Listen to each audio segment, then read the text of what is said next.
Tous les enfants vous le diront. Il n'y a rien de plus palpitant que d'explorer un endroit totalement inconnu. La découverte est une expérience humaine cruciale. Ajoutez un peu de danger et le tout devient irrésistible. Et s'il y a des sportifs qui ont compris ça depuis longtemps, ce sont bien les grimpeurs. Ce sport récompense ceux qui trouvent des solutions inventives aux défis que leur oppose la nature. Certains grimpeurs triomphent de la roche grâce à leur ingéniosité, en trouvant des solutions innovantes et invraisemblables. Ce récit parle de découverte et de grimpeurs qui affrontent les défis avec une grande variété de styles. Ces techniques leur permettent d'aller de l'avant et d'accomplir des choses dont la plupart des gens ne peuvent que rêver.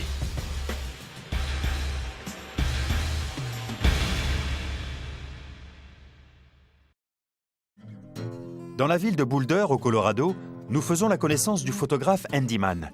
Il s'intéresse à la technique de Matt Wilder, un étudiant diplômé et grimpeur professionnel.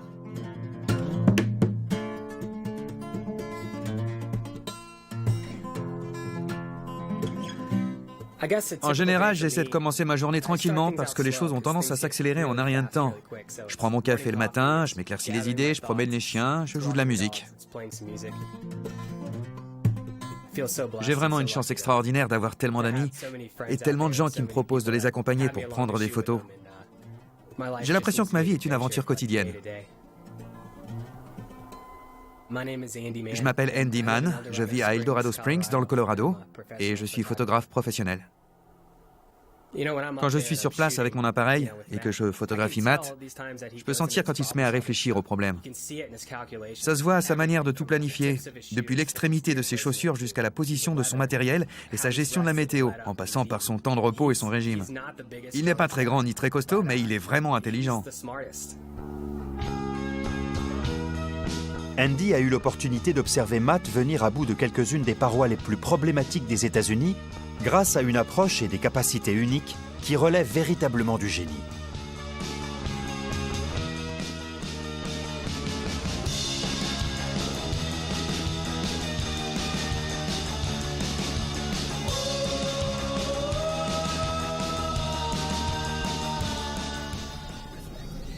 Dans le cadre de ma recherche, j'étudie les sciences cognitives, en particulier l'informatique, l'apprentissage automatique, les modèles statistiques et, pour résumer, la construction de modèles pour expliquer la cognition.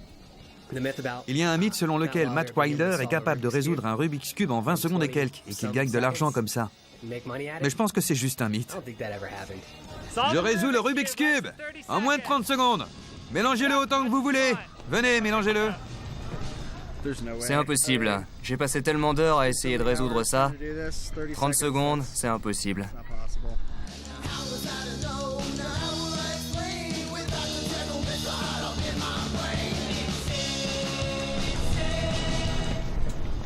« 26 secondes. J'adore vraiment me mettre en quête d'une nouvelle paroi et de trouver des solutions pour l'escalader. Ça demande une grande aptitude à la résolution de problèmes et beaucoup de créativité. C'est l'un de ses outils principaux, être capable d'utiliser ces techniques de résolution de problèmes pour faire de l'escalade. Son projet est vraiment stupéfiant parce qu'il s'agit de la face nord du Devil's Thumb, qui est de loin la formation la plus tordue de toute la cordillère du Front Range. On voit cette paroi immense et on se dit qu'il va s'y attaquer. Qu'il a réellement les tripes de vouloir grimper là-dessus. C'est vraiment incroyable. Il aime la pression. Il aime la performance. Il aime mettre la barre très haut, peu importe les risques personnels ou physiques ou autres. Il aime les gros enjeux.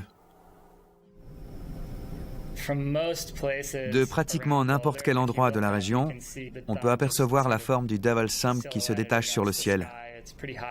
C'est une paroi vraiment magnifique, située vraiment très haut. Et quand on marche jusqu'à cette formation, en se rapprochant, on découvre cette falaise très raide, en surplomb, vraiment très imposante. Et la vue depuis là-haut est tout aussi impressionnante que quand on regarde d'en bas.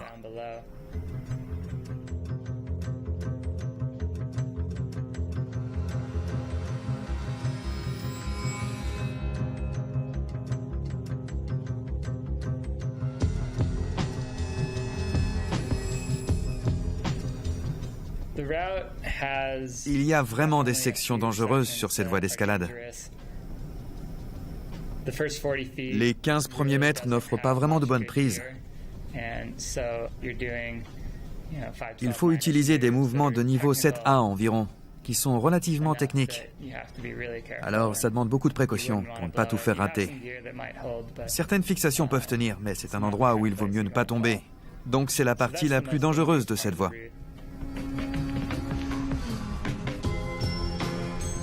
C'est le style qui compte pour Matt. Sur la face nord du Devil's Thumb, il a décidé de tenter l'ascension de manière traditionnelle, en utilisant seulement du matériel classique, comme des coinceurs détachables ou des Friends, qui protègent des chutes. À la fin de la journée, tout le matériel peut facilement être retiré des fissures, ne laissant aucune trace de son passage. A l'inverse, la voie précédente, sur laquelle Matt base son itinéraire, nécessitait des points d'ancrage fixes et des pitons. Ces deux éléments endommagent la roche de manière permanente. J'apprécie le concept de réussir une voie dans un style convenable. J'aime la concentration qui est nécessaire quand on se retrouve à mener l'escalade. Il faut se mettre dans le bon état d'esprit et vraiment contrôler les mouvements du corps d'une manière qui ne laisse pas beaucoup de marge d'erreur.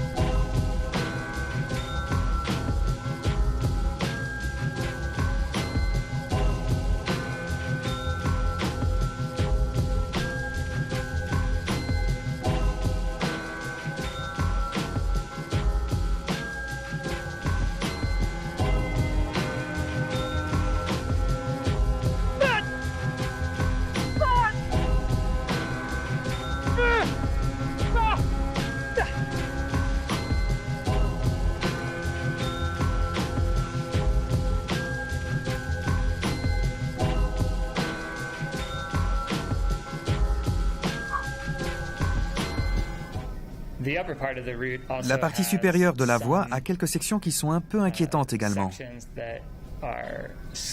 mais qui ne sont pas forcément dangereuses, je pense.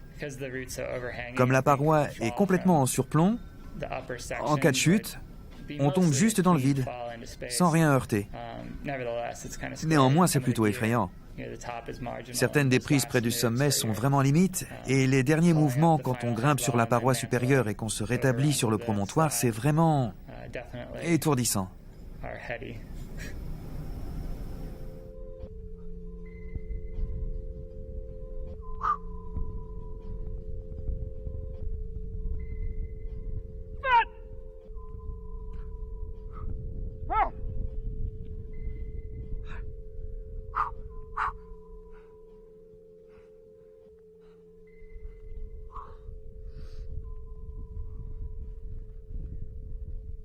Par rapport à ses prédécesseurs, Matt a choisi une voie plus difficile, mais également plus propre, plus audacieuse et plus grandiose.